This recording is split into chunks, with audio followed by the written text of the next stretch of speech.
Olá, estamos na disciplina Processos Psicoterápicos, Abordagem Humanista Existencial 1 e vamos seguir hoje com a aula 8, que tem como tema a fala do cliente. Essa aula está também baseada no livro A Escuta e a Fala em Psicoterapia, uma proposta fenomenológico-existencial. Nessa aula, nós vamos tentar identificar alguns temas existenciais que costumam aparecer nas falas dos clientes durante a sessão de psicoterapia. Vamos seguir, existe uma enumeração de possibilidades de fala e a primeira delas é a culpa existencial. Muitas vezes a fala do cliente transparece uma culpa existencial que é caracterizada pelo aprisionamento do existente em acontecimentos do passado. A culpa existencial restringe a abertura do ser e dificulta o lançamento dessa pessoa para o futuro, porque ela fica estagnada em não realizações, então ela não se abre para novas realizações. Uma outra possibilidade de observação nessa fala do cliente é o medo existencial, expresso pela evitação de escolhas que se apresentam no espaço de abertura e, nesse caso, o cliente evita escolhas acreditando que, se não escolher, ele não vai correr riscos e imagina que, dessa forma, ele é capaz de controlar o tempo e as circunstâncias. No entanto, o que acontece é a instalação de uma rigidez mediante as possibilidades e a restrição da abertura do ser e a retroalimentação da culpa existencial, porque uma vez que esse cliente não exercita sua capacidade de escolha, ele permanece na não realização e essa não realização vai acumulando essa sensação de culpa existencial e de perda das possibilidades que passaram, e com isso se acumulam as perdas de possibilidades também no presente e no futuro. Ainda um outro tema existencial que costuma aparecer nas falas do cliente é a angústia existencial, que é caracterizada por um sentimento de estranheza, inquietude, sem que seja encontrado o motivo que justifique essa inquietude. A angústia existencial é atravessada por uma sensação de não usufruto da própria liberdade, mediante as possibilidades que se abrem no decorrer da vida. A angústia existencial muitas vezes é sentida até mesmo fisicamente, como um estrangulamento das possibilidades, e não existe um motivo que justifique o acontecimento desse sentimento. Na psicoterapia fenomenológico-existencial, muitas vezes a angústia ela é até um instrumento de trabalho do psicoterapeuta. O psicoterapeuta não vai tentar diluir essa angústia. Pelo contrário, é preciso que se traga essa angústia para ela se tornar material de trabalho dentro desse processo psicoterapêutico. Porque a angústia, de certa maneira, impulsiona esse existente para a reflexão. Vocês notem que no meu texto eu estou usando frequentemente a palavra existente, no sentido de a pessoa, o cliente, porque é a terminologia que a professora Ana Maria Feijó utiliza nesse livro.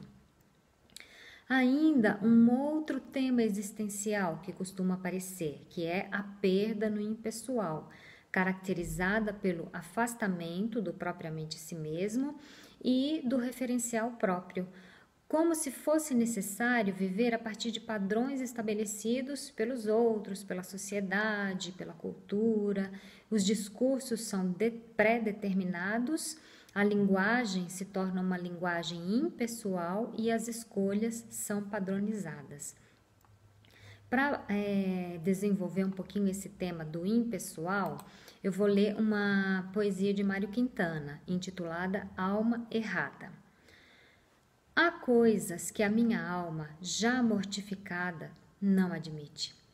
Assistir novelas de TV, ouvir música pop, um filme apenas de corridas de automóvel, uma corrida de automóvel num filme, um livro de páginas ligadas, porque, sendo bom, a gente abre sofregamente a dedo. Espátulas não há. E quem é que hoje faz questão de virgindades? E quando a minha alma, estraçalhada a todo instante pelos telefones, fugir desesperada, me deixará aqui, ouvindo o que todos ouvem, bebendo o que todos bebem, comendo o que todos comem.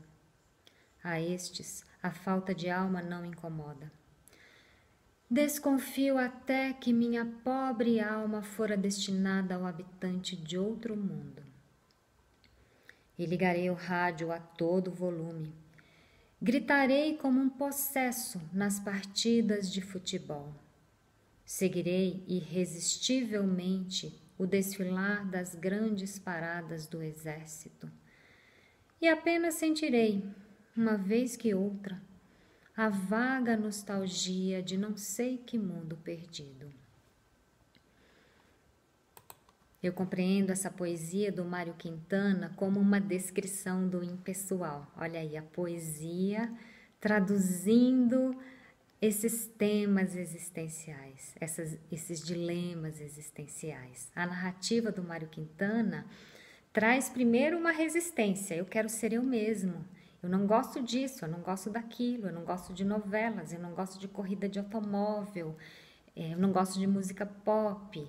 E ao longo do tempo, essa alma, esse existente, se afastando de si mesmo e sendo empurrado por um modo impessoal de ser, que o Mário Quintana descreve como ouvir o que todos ouvem, comer o que todos comem, beber o que todos bebem, ser como todos são.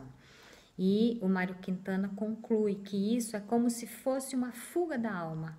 A alma fugiu de mim mesma, ficou um corpo, ficou um modo impessoal de ser. Então, para mim, essa poesia do Mário Quintana, ela traduz essa perda no impessoal, que vale refletir sobre isso, né? Por meio da teoria, por meio da poesia, e refletir sobre a nossa vivência pessoal. Seguindo, outro tema existencial que pode ser observado nas falas dos nossos clientes é a rigidez frente ao referencial próprio, que acontece quando esse existente toma a si mesmo como um referencial único e inflexível de conduta e avaliação dos acontecimentos do mundo. Caracteriza-se pela desconsideração à experiência do outro, como se não houvesse um outro com experiência diferente, como se a minha própria experiência se apresentasse como um padrão para que todos seguissem essa experiência que é minha. A relação que se estabelece é do tipo eu-coisa. O outro, ele é visto como coisa e não uma relação eu-tu, tal qual propõe o filósofo Martin Buber. E essas relações são marcadas pela desconfiança em relação ao outro e pela indiferença em relação ao outro. Ainda uma possibilidade de vivência existencial que pode ser observada nas falas dos nossos clientes: o projeto de aceitação e de aprovação por parte do outro, que é marcado pela fragilidade do ser mais próprio, do existente, pela insegurança em relação ao outro e pela ansiedade mediante a possibilidade de desaprovação. Esse ser existente aguarda o olhar do outro para tentar se comportar da maneira como o outro espera, para tentar atender à expectativa do outro, e isso produz bastante ansiedade. Ao estabelecer a aceitação e aprovação do outro como projeto de vida, essa pessoa assume uma atitude de espera. Ela não age a partir de si mesmo, e sim da expectativa do outro. E essa ação se dirige no sentido de buscar atender à expectativa e até mesmo o comando do outro.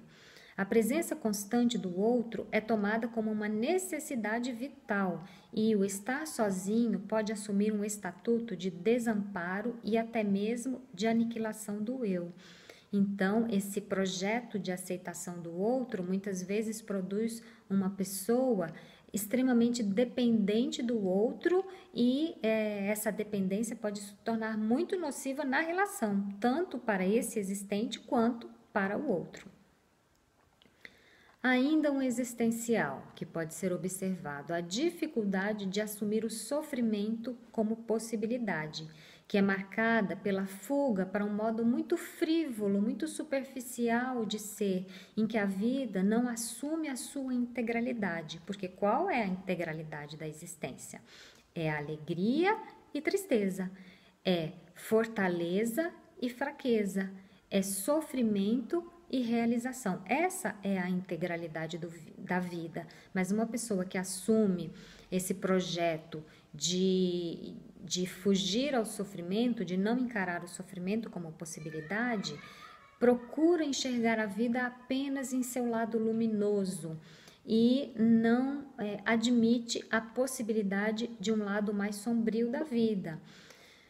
As perdas que fazem parte da vida não são reconhecidas, as dores que são necessárias nessa passagem pela vida não são admitidas, as frustrações, as carências não são admitidas e, por fim, é como se houvesse até mesmo uma negação da finitude. Essa pessoa não se compreende como um ser finito e age na vida de uma maneira que não está instalada em um modo real de ser. Existe também a maximização do sofrimento, que é o tipo de existência caracterizada pela lamentação e autopiedade. O mundo é visto com desconfiança e as relações são sempre encaradas como possíveis fontes de sofrimento e por isso podem ser muitas vezes evitadas. Por isso, essa pessoa começa a agir no mundo de uma maneira bastante rígida e estereotipada, porque ela entende que qualquer movimento vai aumentar o seu sofrimento, vai maximizar o seu sofrimento, então é melhor não agir. Porém, essa resposta diante do mundo produz um outro tipo de sofrimento que é até mesmo cumulativo, que é a culpa mediante o não se assumir como uma existência, o não se assumir como responsabilidade e liberdade diante da vida. Mais um tema, a não aceitação dos próprios limites. Nesse caso, a existência é marcada por uma insatisfação com a condição de vida na qual esse existente se encontra lançado. Seria como uma luta contra a facticidade, ou seja, contra aqueles elementos que nos são dados e sobre os quais não podemos intervir. Muitas vezes nós somos lançados em condições de lançamento que são determinadas e não podem ser transformadas, a exemplo das vulnerabilidades humanas e da própria finitude.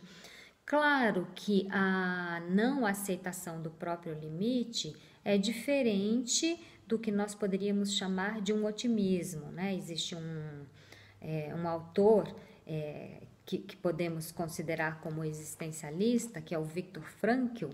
Ele é reconhecido como um autor permeado pelo otimismo trágico, que seria encarar a vida como algo gratificante que vale a pena ser vivido a despeito do trágico, que é reconhecendo o trágico, a dor, a limitação, a frustração e a finitude. Mas nessa atitude de não aceitação do limite, é como se o existente quisesse colocar de lado toda essa parte trágica da vida, todas as frustrações, e isso não é possível. Então a pessoa transita também nesse modo ideal e que não condiz com uma realidade integral ou com uma vida integral de um ser humano. Existe ainda a possibilidade do cliente trazer em sua fala o medo da solidão, que se manifesta em modos inautênticos de apego ao outro, que também é uma maneira de se apegar ao outro tendo esse outro quase como uma coisa, quase como uma rocha de apoio, quase como se esse outro fosse o meu próprio chão sobre o qual eu piso. O medo da solidão leva o existente a se agarrar ao outro de maneira até mesmo parasitária, como quem se agarra à própria vida. Disso resulta o afastamento de si mesmo e a perda de um projeto próprio de existência, que pode ser nocivo para esse ser existente, que seria o nosso cliente, e para essa pessoa a qual ela se agarra, de uma maneira parasitária, de uma maneira a extrair mais do que seria considerável, razoável de se extrair do outro. O desconhecimento das próprias possibilidades é mais um tema existencial que costuma aparecer.